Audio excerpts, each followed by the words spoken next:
Welcome to the Deep Dive, the place where we really get into the weeds of complex sources, pull out those high-value insights, and, well, give you the shortcut to understanding some pretty intricate topics. And today we are definitely wading deep. High-stakes theology, you could say. Absolutely. We're tackling one of those statements in the New Testament that honestly just stops you in your tracks. It feels almost paradoxical. It really does. It's Paul, 1 Corinthians 6, verse 3. He just casually asks the believers, do you not know that we will judge angels? Yeah, casually. It sounds like a complete cosmic power flip, doesn't it? We humans, judged by angels, or at least interacting with them as higher beings, and now we're told we'll judge them. It completely reframes things, potentially. Our place Right. in the whole eternal hierarchy. And the sources we're diving into today, they're very structured on this. They try to guide us through the theological guardrails, the interpretations around this really powerful statement. Hmm.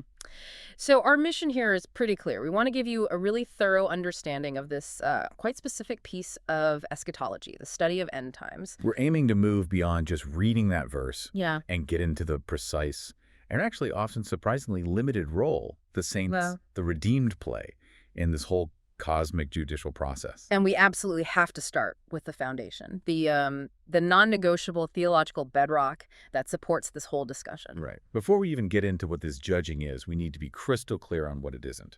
Absolutely. So premise one, the big one, the absolute, unshakable, non-transferable sovereignty of Christ as the judge. Full stop. The source material is really emphatic on this. It is unequivocal. The very idea, the notion that any mere creature, the source says, could even dare to think about reversing or countering the ultimate verdict of the Lord Jesus Christ. Well, it's dismissed as completely impossible. Well, completely impossible. So, whatever judicial authority the saints might get, it has to be secondary, subservient, derived entirely from Christ's own authority. Exactly. It's derivative. It flows from him. It doesn't compete with him. This understanding really sets the boundaries for our whole conversation today. It has to. So, the Lord judges. The saints, then, what do?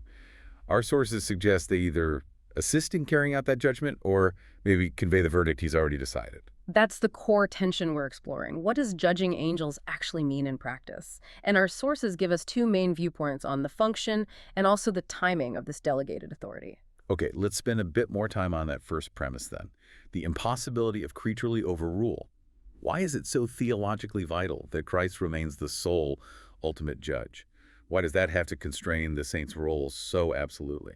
Well, think about what judgment, true judgment, requires. It needs omniscience, right? Knowing everything. It needs perfect incorruptibility, absolute moral authority. Things creatures just don't have by definition.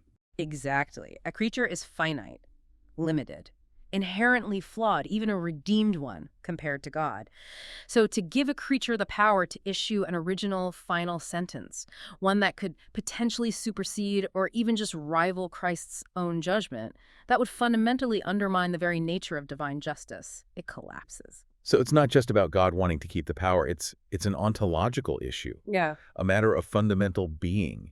Creatures can't do what the ultimate judge does. That's a great way to put it. It's an ontological impossibility. Our sources really emphasize Christ as the foundation, the standard, the measure, and ultimately the executioner of all final judgment. Okay, so if the saints can't issue original sentences, what is their function then? You mentioned transmission. Yes, the sources lean towards this idea of transmission. The saint's role in this judicial context seems to be about delivering or communicating the Lord Jesus' verdict to the other creatures involved. To the angels being judged, and maybe to other witnesses too. Right. They aren't the source of the judicial truth. They're the communicators of it. They relay the message. That's a really fundamental shift in perspective. Right. We often picture, saints on thrones, maybe banging a gavel, delivering these pronouncements. Right. The dramatic courtroom scene. Yeah, but this sounds much more practical, almost logistical, conveying information accurately. It does, but then the question becomes why? Why is this transmission necessary? Wouldn't God just declaring it himself be enough?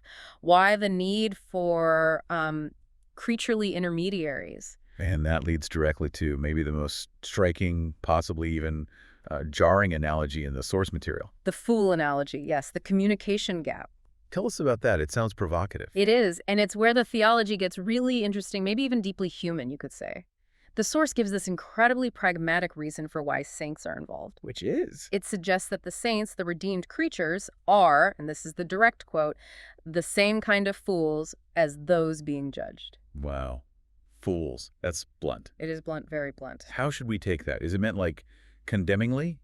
Or is it describing something else? I think it's descriptive, not condemning in a final sense. It's describing our creaturely nature, our imperfection, our limited understanding, especially when you compare it to God's absolute knowledge and perspective. Yeah. Think of it like this.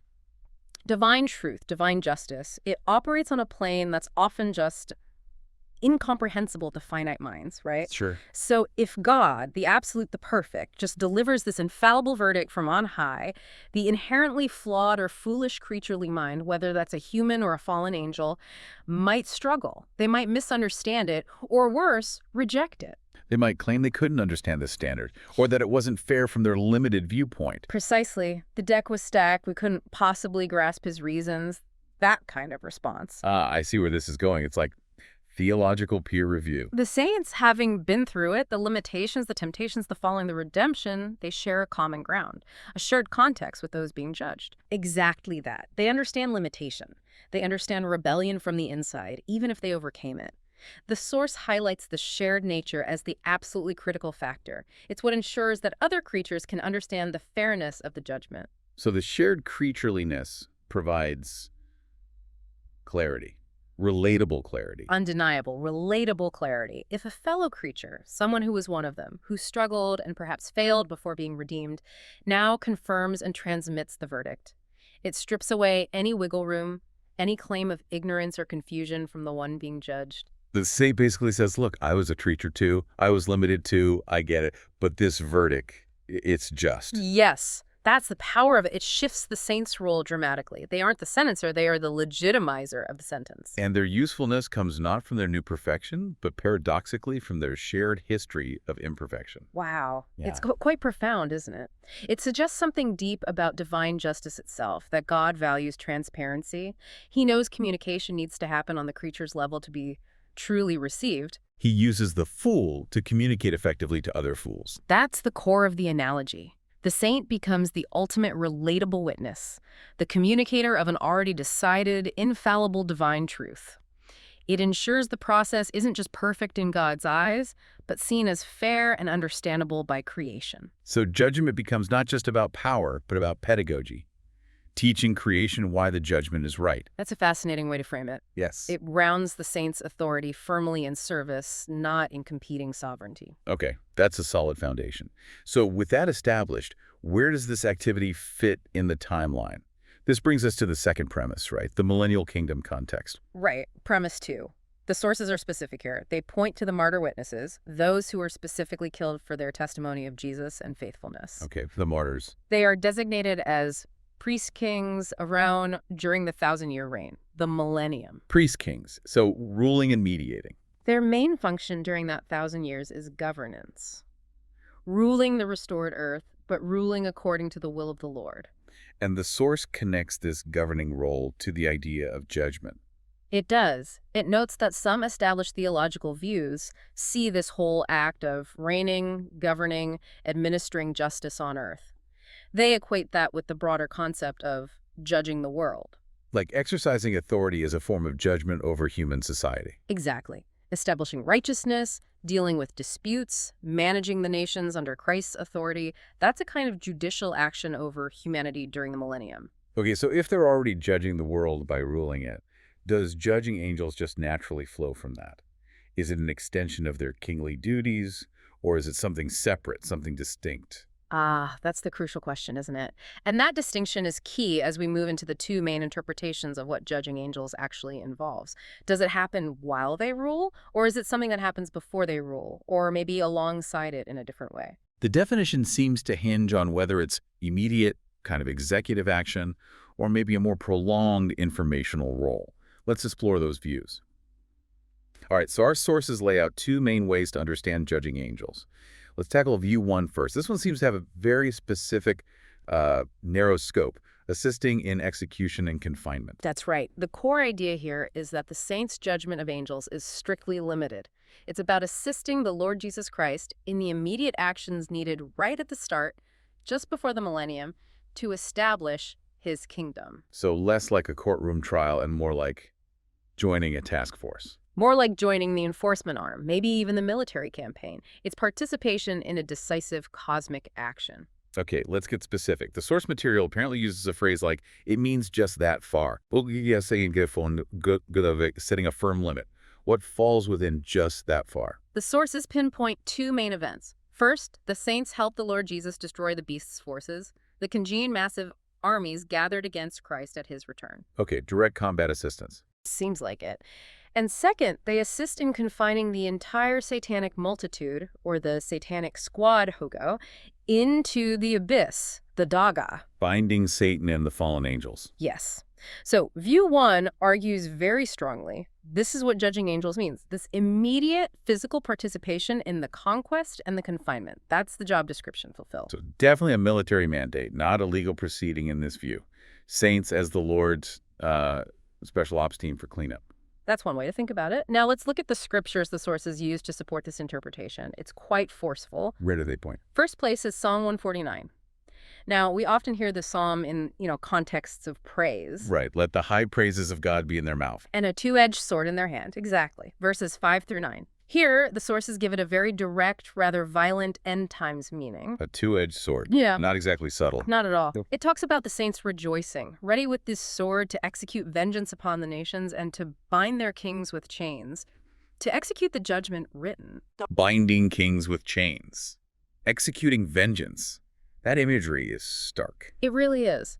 And the source connects this physical action, the vengeance, the binding directly to the saints, helping destroy the beast's armies, and literally confining the satanic multitude. It's the immediate, you could say, brutal clearing of the cosmic battlefield before the kingdom starts. Okay, so Psalm 149 is read as a battle plan involving the saints. Where else? Then they look at Revelation chapter 2, verses 26 and 27. This is the promise to those who overcome. The promise from Christ himself. Yes. They are granted authority over the nations, and how do they exercise it? They rule them with an iron scepter, smashing them like pottery. Again, very forceful imagery, smashing like pottery, not gentle administration. Definitely not. It's presented as pure executive rule. It's destructive, decisive, immediate. And again, the sources frame this as the saints assisting the Lord in judging these opposing forces. But crucially, view one insists the scope is limited to just that.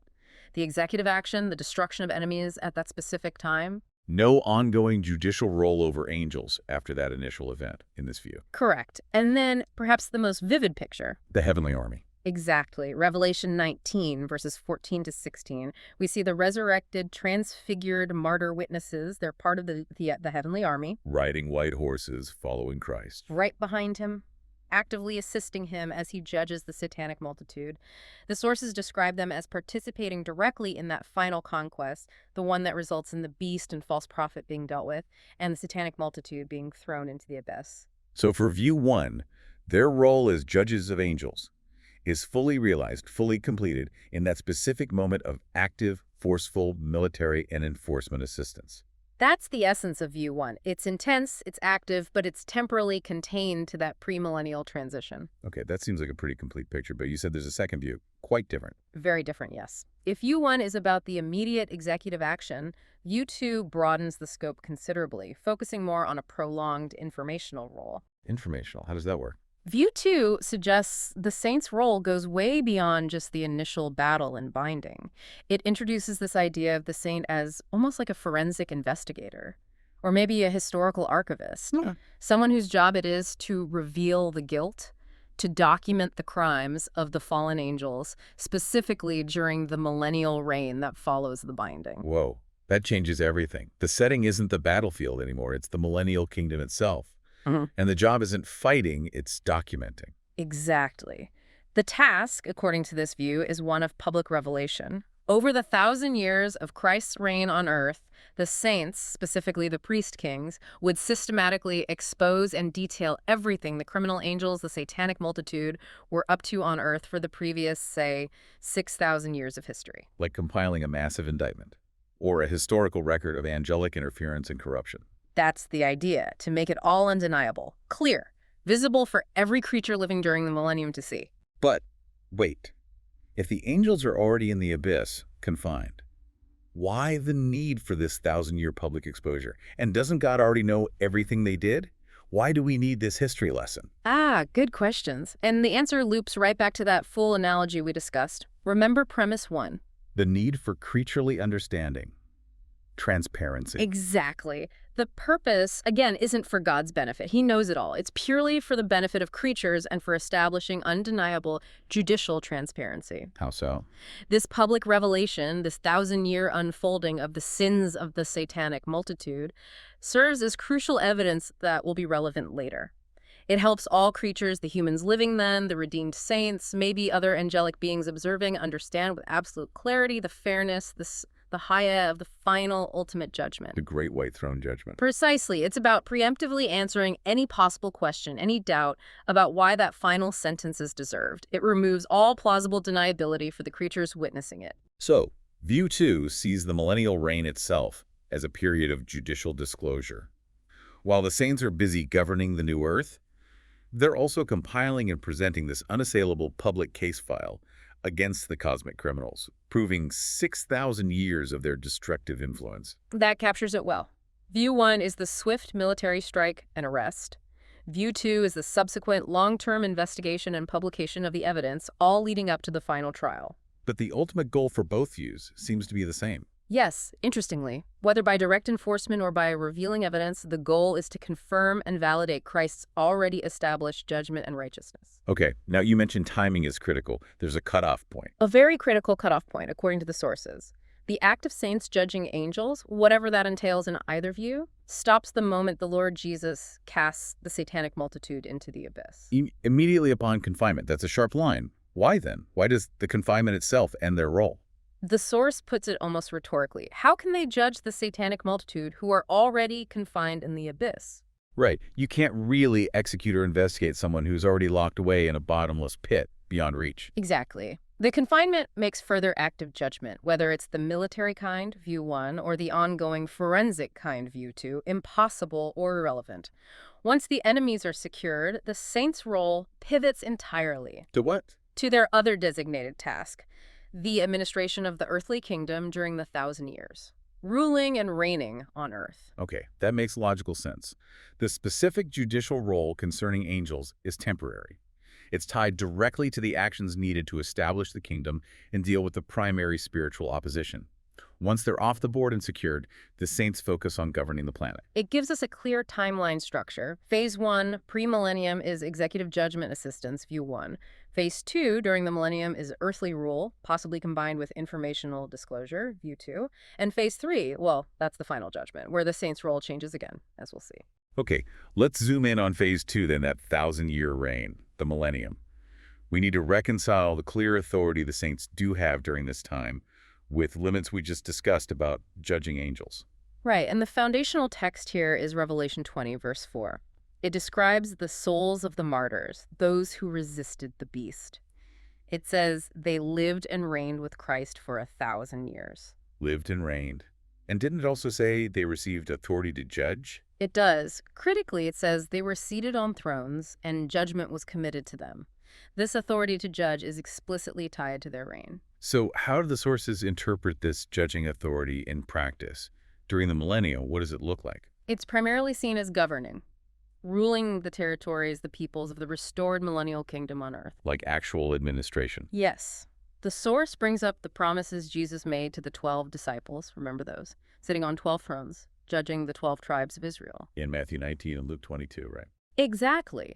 That promise is interpreted here as the blueprint for the saints' rule. It's about practical administrative governance of the regions. The source uses the term fiefdoms of the 1,000-year kingdom. Fiefdoms. Interesting term.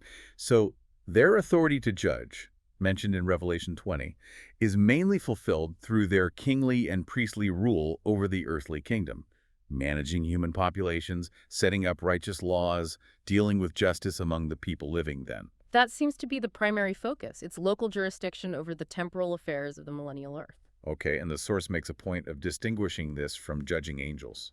It reinforces that boundary very clearly, ruling these earthly fiefdoms, judging the affairs of humanity during the millennium. That does not include continuing to judge the angels. Why not?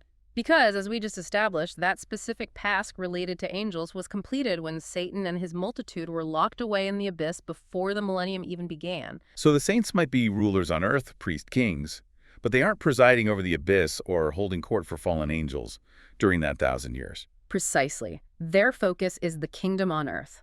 That distinction keeps the roles clear, prevents them from bleeding into each other, and maintains the specific timeline the sources lay out. Okay, that clarifies the millennial role. But now we have to look beyond the 1,000 years, to the very end, the ultimate act of judgment to the Great White Throne. What part, if any, do the saints play when it comes to that final, absolute, eternal sentencing? Well, first let's touch on the motivation, the desire for justice from the saints' perspective. Revelation 6, verses 9 and 10. Remember the souls under the altar. The martyrs crying out. Yes, they're crying, "How long, O Lord, holy and true, until you judge and avenge our blood on those who dwell on the earth?" That cry is so important, isn't it? Because it shows who they expect to do the judging and avenging. Exactly. They are appealing to the Lord to act. They want his judgment, his vengeance. They aren't asking to be elect to do it themselves. It confirms that their role, even when they do participate earlier, like in the heavenly army, is secondary. It's assisting, supporting his judgment.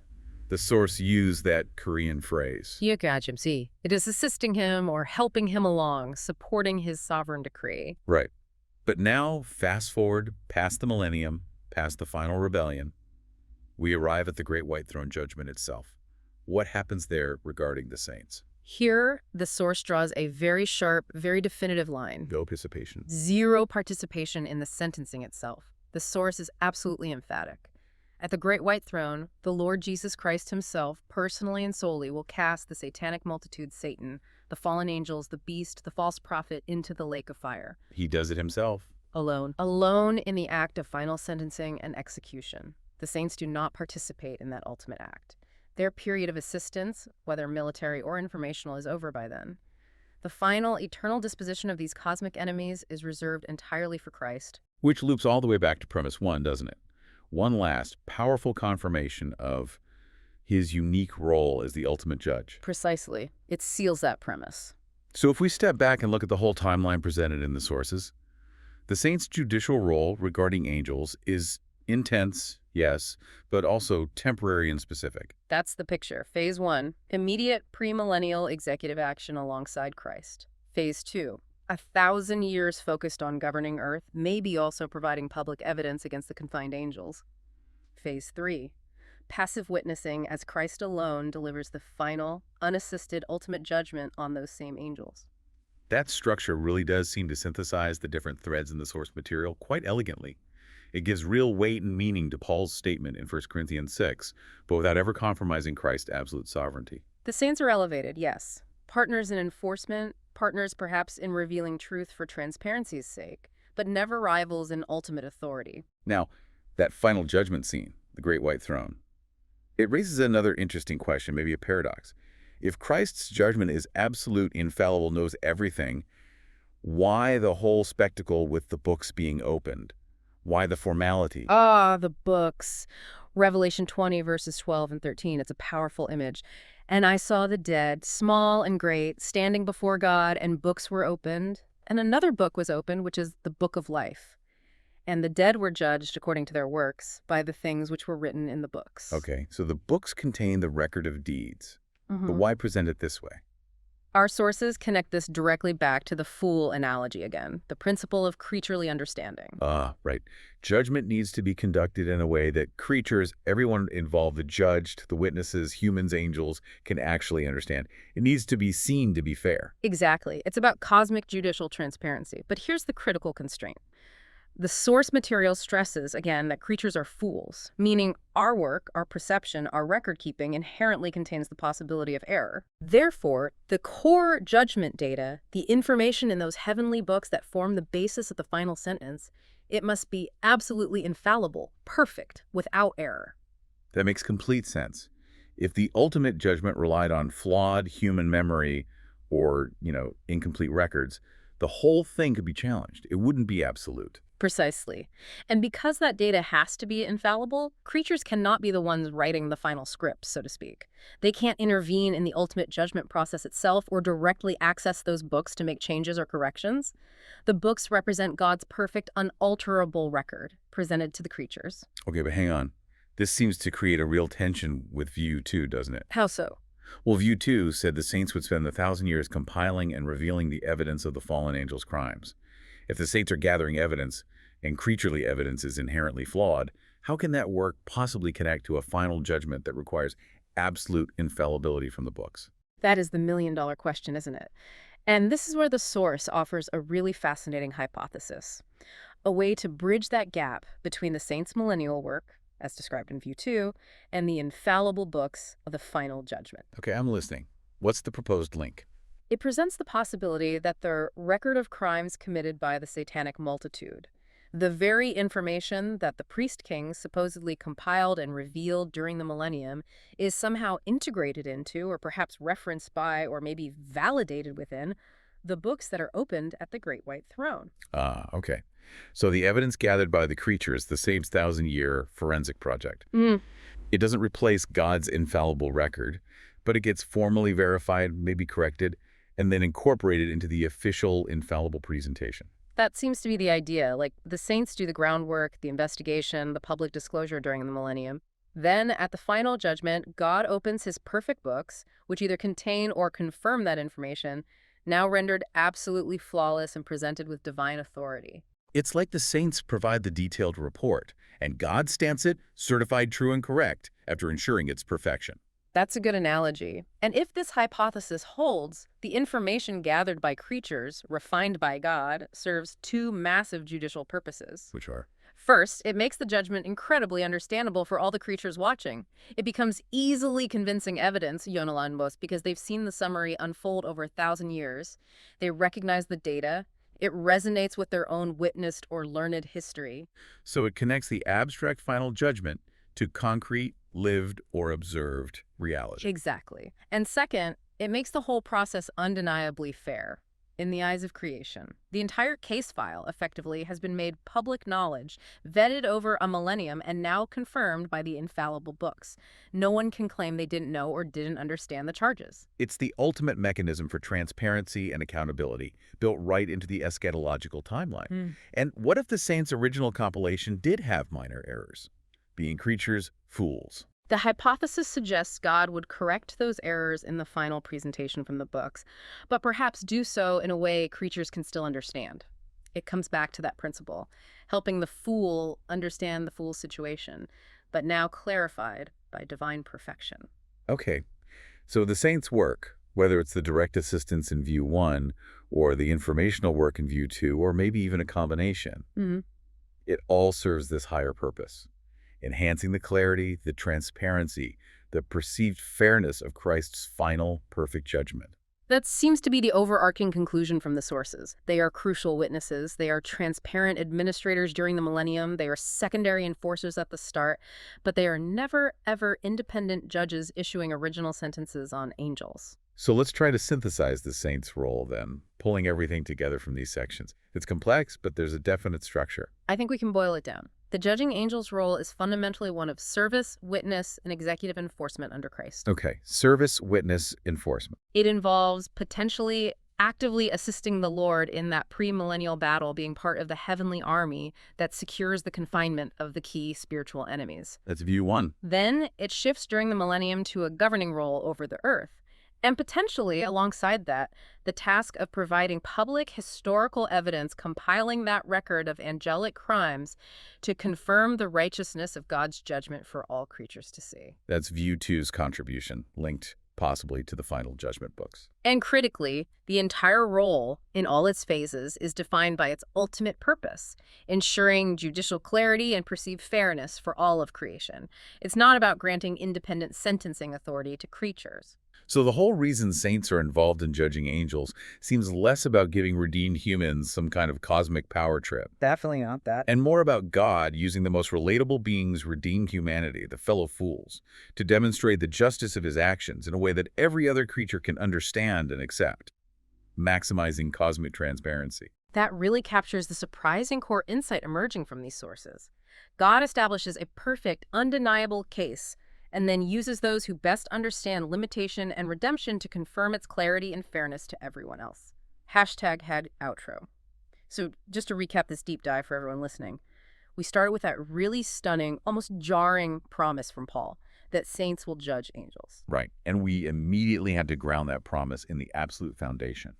This authority, whatever it is, can never overturn or challenge the final verdict of the Lord Jesus Christ. He is the sole ultimate judge. Then we explored the two main ways our sources interpret what this judging actually looks like. View 1, the immediate act of assistance. Being part of the enforcement team during the premillennial destruction and the confinement of Satan and his multitude into the abyss. Very specific, very contained.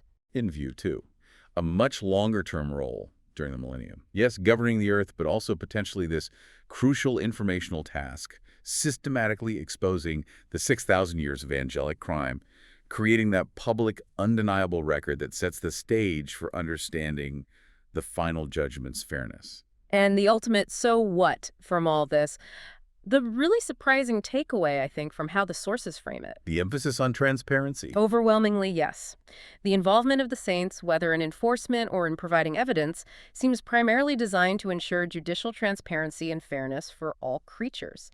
It's like a built-in mechanism acknowledging that creatures' fools need tangible evidence, relatable explanations, maybe even delivered by a fellow fool, to truly grasp and accept the righteousness of God's divine verdict. It's justice that is not only done but clearly seen to be done on a cosmic scale, using redeemed humanity as key witnesses and communicators. Which leaves us with maybe one final provocative thought, something that kind of emerges from the way the sources draw these sharp lines around authority. If all the ultimate judgment evidence, the stuff in the books, must be absolutely infallible, and if our creaturely contributions, our best efforts, are only really valuable once they're verified, maybe corrected and adopted by God, well, what does that tell us about the nature of our highest calling? Where are you going with that? Does our most profound learning, maybe our most effective service, actually happen when we stop striving for independent authority, independent judgment, and instead fully submit to that infallible truth? When our role becomes primarily about being transparent deliverers, clear communicators, legitimate witnesses of that truth rather than originators of it. Is the highest authority actually found in perfect submission and faithful transmission? That's a tangent. Yeah, it's a powerful question to reflect on. If the saint's greatest judicial usefulness, according to these sources, lies in reflecting Christ's judgment with clarity, it really reframes what we mean by spiritual authority or power. Something to chew on, definitely. Indeed. Well, thank you for taking this deep dive with us today. We hope exploring in these interpretations has given you a much richer, more nuanced understanding when you encounter that powerful phrase in 1 Corinthians 6.3. And we look forward to diving into the next set of fascinating sources with you all next time.